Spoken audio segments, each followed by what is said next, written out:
ओम मंत्र के उच्चारण से मन को शांति मिलती है और सकारात्मकता बढ़ती है। परंतु क्या इसके अतिरिक्त भी ओम मंत्र का कोई गूढ़ रहस्य है? अगर आपने ओम के रहस्य को नहीं जाना तो आपके पास अरबों खरबों रुपए होने के बावजूद भी आप संसार के सबसे गरीब और दीन व्यक्ति ही रहोगे। ओम मंत्र का यह रहस्य आप वेदों और उपनिषदों से प्राप्त कर सकते हो, लेकिन हो सकता है आपके पास इतना समय नहीं है कि आप बड़े बड़े वेद पुराणों का अध्ययन कर सको। तो आपको इस वीडियो को अंत तक एकाग्रचित होकर देखना है ताकि आप अच्छे से समझ सको। ओम धर्म का प्रतीक है। ओम सनातन धर्म का प्रतीक है और यह शिव का भी प्रतीक है। यह एक ऐसी ध्वनि या मंत्र है जो अनगिनत रहस्य को अपने अंदर समेटे हुए है। ओम ब्रह्मांड की एक ऐसी ऊर्जा है जिससे यह ब्रह्मांड बना है। बहुत सारे देशों में अलग अलग जगह पर रिसर्च चल रहा है कि ओम की ध्वनि का हमारे शरीर पर क्या असर पड़ता है। इस रिसर्च में जब अलग अलग ध्वनि को ऊंची आवाज में बजाया जाता है तो हर ध्वनि का असर शांत पड़े पानी पर अलग अलग पड़ता नजर आता है, लेकिन ओम की ध्वनि का असर पानी पर सबसे अलग पड़ता है। रिसर्च करने वाले खुद हैरान थे कि ओम की ध्वनि के बजने पर पानी पर ऐसी आकृति बनती है जैसे कि सनातन धर्म में बताए गए श्री यंत्र की आकृति होती है। ओम के सिवा कोई ध्वनि ऐसी आकृति नहीं बनाती थी। रिसर्चर्स ने बताया कि ओम की ध्वनि बहुमूल्य ज्ञान का खजाना है और इस ज्ञान के खजाने को समझने के लिए आपको एक बहुत रोचक कहानी जाननी होगी। प्राचीन काल में एक सन्यासी को लगा कि गुप्त मंत्र से बड़े खजाने के ताले तोड़े जा सकते हैं। तो यह सन्यासी गुप्त मंत्र की तलाश में एक बड़े आश्रम में जाता है। वहाँ के आचार्य से कहता है, आप मुझे मूल्यवान गुप्त मंत्र दीजिए। तो आचार्य ने कहा कि मैं तुम्हें गुप्त मंत्र तो दूंगा, लेकिन तुम्हें सालों तक यहाँ रहकर सेवा करनी होगी। सन्यासी ने सेवा करते करते सालों बिता दिए। एक दिन सन्यासी आचार्य के पास गया और बोला, अब तो वह गुप्त मंत्र मुझे दे दीजिए। तो आचार्य ने कहा कि ठीक है, तुम मेरे नजदीक आओ, मैं तुम्हारे कान में गुप्त मंत्र कहूंगा। सन्यासी नजदीक गया तो आचार्य ने ओम का मंत्र दिया। वह खुश हो गया और वहां से चला गया। ओम का जाप करने लगा, लेकिन कोई धन की प्राप्ति नहीं हुई। तो उसे संदेह हुआ कि आचार्य ने उसके साथ धोखा किया है। जब वह बाहर निकला तो देखा कि एक माँ अपने ओम नाम के बेटे को बुला रही थी। ओम बेटे, यहाँ आओ। तो सन्यासी चौंक गया क्योंकि यहाँ तो किसी के बेटे का नाम ही ओम था। जब वह और आगे गया तो कुछ ब्राह्मणों को देखा जो हरि ओम बोल रहे थे। उसने अनुमान लगाया कि यहाँ हर जगह ओम बोला जा रहा है। सन्यासी और आगे रास्ते में बढ़ा तो कुछ विद्यार्थियों को ओम शांति ही बोलते हुए सुना। तो सन्यासी कहने लगा, कहीं वाक्य के आगे ओम बोला जा रहा है तो कहीं वाक्य के पीछे ओम बोला जा रहा है। इस मंत्र को तो सभी जानते हैं, तो फिर यह मंत्र कैसे गुप्त मंत्र हो सकता है? निश्चित ही मेरे साथ धोखा हुआ है। वह अपने आचार्य के पास गया और कहने लगा, आचार्य, आपने मुझे यह कैसा मंत्र दिया है? इसे तो हर कोई जानता है, तो फिर यह कैसे गुप्त मंत्र हो सकता है? आप मुझे कोई दूसरा गुप्त मंत्र दीजिए जिससे मुझे खजाने की प्राप्ति हो। आचार्य बोले, ठीक है, मैं तुम्हें दूसरा मंत्र दूंगा, लेकिन तुम्हें पहले मेरा एक काम करना होगा। आचार्य भीतर जाकर एक पत्थर लेकर आए और सन्यासी से बोले, यह लो सन्यासी, इसे बाजार में ले जाओ और इसका मूल्य जानकर आओ, और याद रहे इस पत्थर को बेचना नहीं है। सन्यासी पत्थर को लेकर बाजार में गया और सब्जी वाले को दिखाया। सब्जी वाला बोला, यह तो मेरे बाट के बराबर है, मैं इसके बदले में तुम्हें फिर सब्जी के सिवा कुछ नहीं दे सकता। उसके बाद फिर कपड़े वाले के पास गया। कपड़े वाला बोला, क्या हम पागल हैं जो पत्थर बेचकर हमें ठगना चाहते हो? चलो चलो जाओ यहाँ से। सन्यासी पत्थर को लेकर पूरे बाजार में फिरता रहा, लेकिन किसी ने उसका मूल्य नहीं बताया और किसी ने उसको मुफ्त में भी लेना नहीं चाहा। फिर सन्यासी उस पत्थर को लेकर एक जौहरी की दुकान पर गया। जौहरी ने उस पत्थर को देखा और बोला, कहाँ से मिला तुम्हें इतना कीमती पत्थर? यह तो बहुत ही मूल्यवान रत्न है। मेरे पास तो इतना धन ही नहीं है कि मैं यह रत्न खरीद सकूं, और पूरे राज्य में शायद ही कोई ऐसा होगा जो इसे खरीद सकेगा। सन्यासी उस पत्थर को लेकर अपने आचार्य के पास वापस आया और सन्यासी ने आचार्य को बताया कि सिर्फ जौहरी ही इसे मूल्यवान बता रहा था और दूसरों के लिए यह एक पत्थर मात्र था। आपको पता था कि यह पत्थर नहीं लेकिन कीमती रत्न है, तो फिर मुझे इसका मूल्य जानने के लिए बाजार में क्यों भेजा? तो आचार्य कहने लगे कि ताकि तुम ओम का मूल्य जान सको। जैसे इस पत्थर का मूल्य हर कोई नहीं जान सका, यानी इसका मूल्य गुप्त है, हर कोई नहीं बता सकता, केवल पारखी आंखें ही पहचान सकती हैं। यह पत्थर नहीं, एक रत्न है। इस तरह जो लोग ओम का मूल्य जानते हैं वह समृद्ध हो जाते हैं। अब तुम ध्यान से सुनो, तुम्हें ओम का विस्तार पूर्वक रहस्य समझाता हूँ। देवताओं के सेनापति कार्तिकेय ने भगवान शिव को ओम का जो अर्थ बताया है वह मैं तुम्हें बताता हूँ। ओम एक ऐसी प्राकृतिक ध्वनि है जो बिना किसी टकराव से उत्पन्न होती है, जिसे तुम अक्षर, शब्द, ध्वनि या नाद भी कह सकते हो। ओम में 3 ध्वनियां हैं जिसे मात्रा कहा जाता है। वह है आ ध्वनि, उ ध्वनि और मा ध्वनि। तीनों ध्वनियों से ही समस्त विश्व की सभी भाषाएं और बोलियां बनती है और गूंगा भी यह ध्वनि बोल सकता है। उसकी भाषा कोई भी हो, लेकिन जब आप उच्चारण के लिए मुंह खोलते हैं तो सबसे पहले आ की ध्वनि ही निकलती है, और जब तुम उच्चारण के लिए मुंह बंद करते हो तो माँ की ध्वनि निकलती है, और जब तुम होठों को पास लाकर आधा खुला और आधा बंद रखते हो तब भी ओमकार की ध्वनि सुनाई पड़ती है। इसलिए सभी भाषाओं की सभी ध्वनियाँ, फिर वह स्वर हो या व्यंजन, ओमकार के अंतर्गत ही विशिष्ट वैश्विक ध्वनि है। ओम ईश्वर का प्रतीक भी है। मांडुक्योपनिषद के अनुसार जगत की उत्पत्ति और लय प्रतीक को दर्शाती है। आ ध्वनि सृजन को दर्शाती है, उ ध्वनि सांसारिक प्रपंच को दर्शाती है, मा लय को दर्शाती है, आत्मा की 3 अवस्थाओं को भी दर्शाती है। पहली स्थिति है जागृत अवस्था। इस अवस्था में जीवात्मा अपने स्थूल अंगों और इंद्रियों से भोगों को भोगता है। दूसरी स्थिति है सपन अवस्था। इस अवस्था में जागृत होकर अपने मन के द्वारा भोगे हुए अनुभव की अनुभूति करता है। तीसरी अवस्था है सुषुप्ति। इस स्थिति में जीवात्मा आनंदमय ज्ञान स्वरूप हो जाती है और ज्ञान से परमानंद को प्राप्त करती है, और 3 अवस्था के बाद आत्मा ब्रह्मलीन हो जाती है। इस अवस्था में आने के बाद आत्मा अद्वैत्व शिव ही शिव रह जाती है। अब उसे जीव जगत और धर्म के भेद का प्रपंच नहीं रहता। अनाहत नाद गूंज सुनाई देता है। अनाहत नाद कोई ध्वनि नहीं है, लेकिन अनाहत एक अनुभूति है जिसमें आत्मा कहती है कि अब्रह्मास्मि शिवोहम, मैं ही ब्रह्मा हूँ, मैं ही ओमकार हूँ, मैंने ही जगत के रूप में अपना विस्तार किया है, मैं ही शेर हूँ जो मेरे ही हिरण रूप को मारने जा रहा हूँ, मैंने अपने पुत्र के रूप में जन्म लिया है और मैंने ही मेरे माता पिता के रूप में जन्म ले चुका हूँ। इस संसार में केवल मैं ही हूँ, मेरे सिवा कोई नहीं है। बोलने वाला भी मैं हूँ और सुनने वाला भी मैं हूँ। सांप बनकर भी मैं ही अपने आप को डसने जा रहा हूँ और मैं ही उससे बचने के लिए दौड़ रहा हूँ। इस ओंकार के रहस्य को जान लेने के बाद सोना, चांदी, रुपए, पैसे सब मिट्टी लगने लगते हैं, क्योंकि यह सब भौतिक पदार्थ वास्तव में मेरा ही शिथिल रूप है। मैं इतना अमीर हूँ कि यह घर, यह जमीन, यह पृथ्वी, यह तारामंडल ही नहीं, पूरा ब्रह्मांड ही मेरा है। और ऐसे कितने ब्रह्मांड होंगे जो मेरे ही अंग हैं। तो मेरे जितना अमीर कौन हो सकता है? जब मुझे इतना बड़ा खजाना मिल रहा है, मैं क्यों धन दौलत और जमीन, सोना चांदी और रुपए पैसे के पीछे भागूं? ओम की ध्वनि का सभी संप्रदायों में महत्व है। ओम हिंदू धर्म का प्रतीक चिन्ह ही नहीं, बल्कि हिंदू परंपरा का सबसे पवित्र शब्द है। हमारे सभी वेद मंत्रों का उच्चारण भी ओम से ही प्रारंभ होता है, जो ईश्वरीय शक्ति की पहचान है। परमात्मा का निज नाम ओम है। अंग्रेजी में भी ईश्वर के लिए सर्वव्यापक शब्द का प्रयोग होता है। यही सृष्टि का आधार है। यह सिर्फ आस्था नहीं, इसका वैज्ञानिक आधार भी है। प्रतिदिन ओम का उच्चारण न सिर्फ ऊर्जा शक्ति का संचार करता है, शरीर की रोग प्रतिरोधक क्षमता यानी इम्यूनिटी को बढ़ाकर कई असाध्य बीमारियों से दूर रखने में मदद करता है। अध्यात्म में ओम का विशेष महत्व है। वेद शास्त्रों में भी ओम के कई चमत्कारिक प्रभावों का उल्लेख मिलता है। आज के आधुनिक युग में वैज्ञानिकों ने शोध के माध्यम से ओम के चमत्कारिक प्रभावों की पुष्टि की है। पश्चिमी देशों में भारतीय वेद पुराण और हजारों वर्ष पुरानी भारतीय संस्कृति और परंपरा काफी चर्चाओं और विचार विमर्श का केंद्र रहे हैं। दूसरी ओर वर्तमान की वैज्ञानिक उपलब्धियों का प्रेरणा स्रोत भारतीय शास्त्र और वेद ही रहे हैं। हालांकि स्पष्ट रूप से इसे स्वीकार करने से भी वैज्ञानिक बचते रहे हैं। योगियों में यह विश्वास है कि इसके अंदर मनुष्य की सामान्य चेतना को परिवर्तन करने की शक्ति है। यह मंत्र मनुष्य की बुद्धि व देह में परिवर्तन लाता है। ओम से शरीर, मन, मस्तिष्क में परिवर्तन आता है और वह स्वस्थ हो जाता है। ओम के उच्चारण से फेफड़ों में, हृदय में, शरीर, मन और मस्तिष्क स्वस्थ और तनाव रहित हो जाते हैं। ओम के उच्चारण से वातावरण शुद्ध हो जाता है। सभी धर्मों में ओम का महत्व है। सभी धर्मों में ओम अपने अलग अलग नामों से जाना जाता है। उदाहरण के लिए अगर हिंदू अपने सब मंत्रों और भजनों में इसको शामिल करते हैं, तो ईसाई और यहूदी भी इसके जैसे ही एक शब्द आमीन का प्रयोग धार्मिक सहमति दिखाने के लिए करते हैं।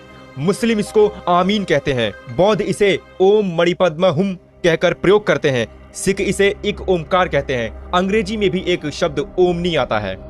अद्भुत है ओम चिन्ह। ओम का यह चिन्ह अद्भुत है। यह संपूर्ण ब्रह्मांड का प्रतीक है। बहुत सी आकाश गंगाएं इसी तरह फैली हुई हैं। ब्रह्मा का अर्थ होता है विस्तार, फैलाव और फैलाना। ओंकार ध्वनि ओम को दुनिया के सभी मंत्रों का सार कहा गया है। यह उच्चारण के साथ ही शरीर पर सकारात्मक प्रभाव छोड़ती है।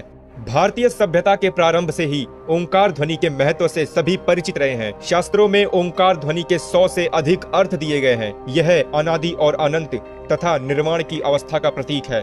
कई बार मंत्रों में ऐसे शब्दों का प्रयोग किया गया है जिसका अर्थ नहीं होता, लेकिन उससे निकलने वाली ध्वनि शरीर पर अपना प्रभाव छोड़ती है। आप अपने स्क्रीन पे विभिन्न भाषाओं में ओम को देख सकते हैं कि ये कैसा दिखता है। ये है Devanagari, Tamil, Tibetan, Balinese, Bangla, Jain, Gurmukhi, Chinese. अब ओम का उच्चारण समझते हैं। हिंदू या सनातन धर्म की धार्मिक विधियों के प्रारंभ में इम्यूनिटी को बढ़ाकर 100 से अधिक, कई बार मंत्रों में ऐसे शब्दों का प्रयोग किया गया है जिसका अर्थ नहीं होता, लेकिन उससे निकलने वाली ध्वनि शरीर पर अपना प्रभाव छोड़ती है। आप अपने स्क्रीन पे विभिन्न भाषाओं में ओम को देख सकते हैं कि ये कैसा दिखता है। ये है Devanagari, Tamil, Tibetan, Balinese, Bangla, Jain, Gurmukhi, Chinese. अब ओम का उच्चारण समझते हैं। हिंदू या सनातन धर्म की धार्मिक विधियों के प्रारंभ में ओम शब्द का उच्चारण होता है, जिसकी ध्वनि गहन होती है। ओम का हिंदू धर्म के अलावा अन्य धर्मों में भी महत्व है।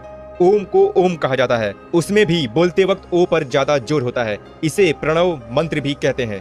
प्राचीन भारतीय धर्म विश्वास के अनुसार ब्रह्मांड के सृजन के पहले प्रणव मंत्र का उच्चारण हुआ था। इस मंत्र का प्रारंभ है, अंत नहीं। इसके अनेकों चमत्कार हैं। प्रत्येक मंत्र के पूर्व इसका उच्चारण किया जाता है। योग साधना में इसका अधिक महत्व है। इसके निरंतर उच्चारण करते रहने से सभी प्रकार के मानसिक रोग मिट जाते हैं। ओम को अनाहत ध्वनि या नाद कहते हैं, जो प्रत्येक व्यक्ति के भीतर और इस ब्रह्मांड में सतत गूंजता रहता है। इसके गूंजते रहने का कोई कारण नहीं है। सामान्यतः नियम है कि ध्वनि उत्पन्न होती है किसी की टकराहट से, लेकिन अनाहत को उत्पन्न नहीं किया जा सकता। अनाहत अर्थात जो बिना आहत से पैदा हुई हो, यानी बिना किसी टकराहट के उत्पन्न हुई हो, इसे अनहद भी कहते हैं। संपूर्ण ब्रह्मांड में जो अनवरत जारी है, साधारण मनुष्य उस ध्वनि को सुन नहीं सकता, लेकिन जो भी ओम का उच्चारण करता रहता है उसके आसपास सकारात्मक ऊर्जा का विकास होने लगता है। फिर भी उस ध्वनि को सुनने के लिए पूर्णतः मौन और ध्यान में होना जरूरी है। जो भी उस ध्वनि को सुनने लगता है वह परमात्मा से सीधा जुड़ने लगता है। परमात्मा से जुड़ने का साधारण तरीका है ओम का उच्चारण करते रहना।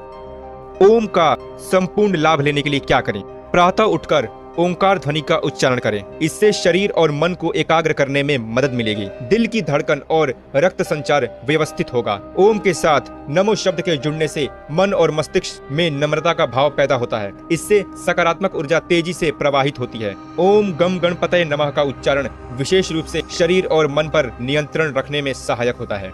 ओम का भाषार्थ, त्रिदेव और त्रिलोक्य का प्रतीक। ओम शब्द 3 ध्वनियों से बना है, अ, उ, म। इन तीनों ध्वनियों का अर्थ उपनिषद में भी आता है। यह ब्रह्मा, विष्णु और महेश का प्रतीक भी है, और यह भूलोक, भुवहलोक और स्वर्गलोक का प्रतीक है। ओ, उ और म, इन तीनों अक्षरों वाले शब्दों की महिमा अपरंपार है। यह नाभि, हृदय और आज्ञा चक्र को जगाता है। ओम शब्द 3 अक्षरों एवं 2 मात्राओं से मिलकर बना है, जो वर्णमाला के समस्त अक्षरों में व्याप्त हैं। पहला शब्द है अ, जो कंठ से निकलता है। दूसरा है उ, जो हृदय को प्रभावित करता है। तीसरा शब्द है म, जो नाभि में कंपन करता है। इस सर्वव्यापक पवित्र ध्वनि के गुंजन का हमारे शरीर की नस नाड़ियों पर बहुत गहरा प्रभाव पड़ता है। विशेषकर मस्तिष्क, हृदय एवं नाभि केंद्र में कंपन होने से उनमें से जहरीली वायु तथा व्याप्त अवरोध दूर हो जाते हैं, जिससे हमारी समस्त नाड़ियां शुद्ध हो जाती हैं, जिससे हमारा आभा मंडल शुद्ध हो जाता है और हमारे अंदर छिपी हुई सूक्ष्म शक्तियां जागृत होती हैं, वह आत्म अनुभूति होती है। ओम शब्द 3 ध्वनियों से बना है, जिसका उच्चारण एक के बाद एक होता है। ओ, उ, म। तीनों ध्वनियों का अर्थ उपनिषद में भी आता है, जिसके अनुसार साधक या योगी इसका उच्चारण ध्यान करके पहले व बाद में करता है। ओम ओ से प्रारंभ होता है, जो चेतना के पहले स्तर को दिखाता है। चेतना के इस स्तर में इंद्रियां बहिर्मुख होती हैं, जिसका अर्थ है इससे ध्यान बाहरी विश्व की ओर जाता है। चेतना के इस अभ्यास व सही उच्चारण से मनुष्य को शरीर व मानसिक लाभ मिलता है। आगे ऊ की ध्वनि आती है, जहाँ पर साधक चेतना के दूसरे स्तर में जाता है। इसे तेजस भी कहते हैं। इस स्तर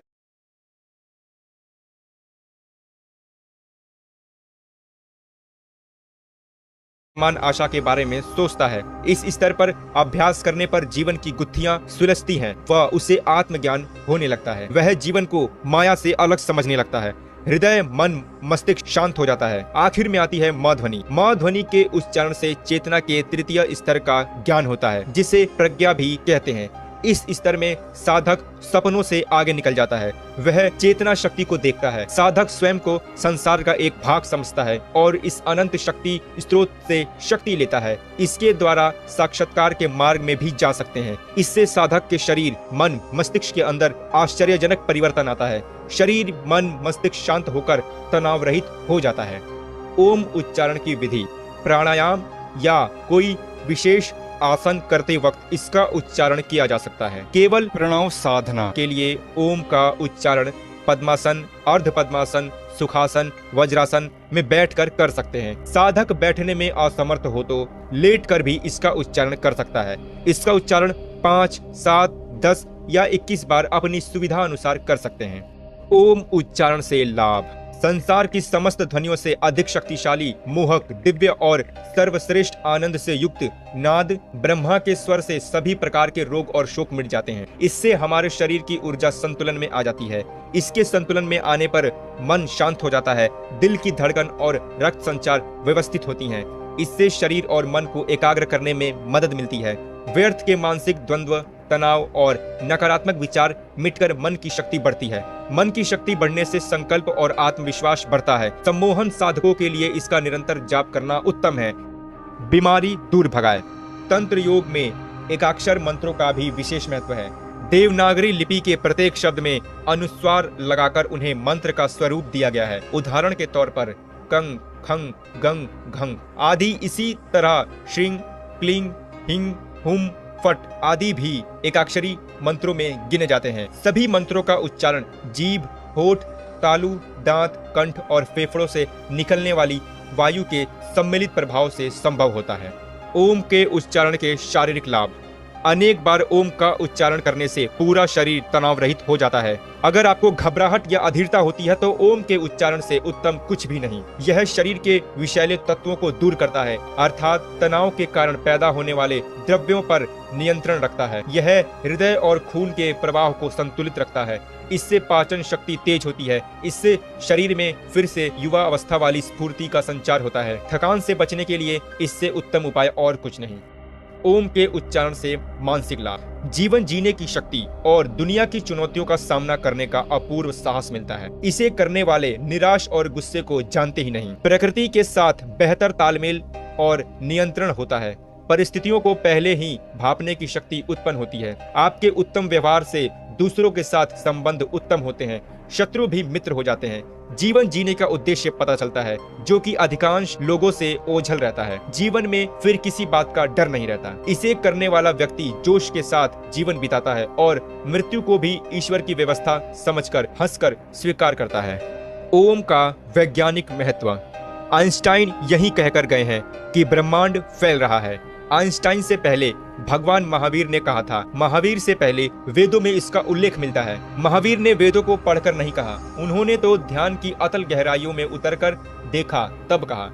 खगोल वैज्ञानिकों ने प्रमाणित किया है कि हमारे अंतरिक्ष में पृथ्वी मंडल, सौर मंडल, सभी ग्रह मंडल तथा अनेक आकाशगंगाएं लगातार ब्रह्मांड का चक्कर लगा रही हैं। ये सभी आकाशीय पिंड कई हजार मील प्रति सेकंड की गति से अनंत की ओर भागे जा रहे हैं, जिससे लगातार एक कंपन, एक ध्वनि अथवा शोर उत्पन्न हो रहा है। इसी ध्वनि को हमारे तपस्वी और ऋषि महर्षियों ने अपनी ध्यान अवस्था में सुना है, जो लगातार सुनाई देती रहती है।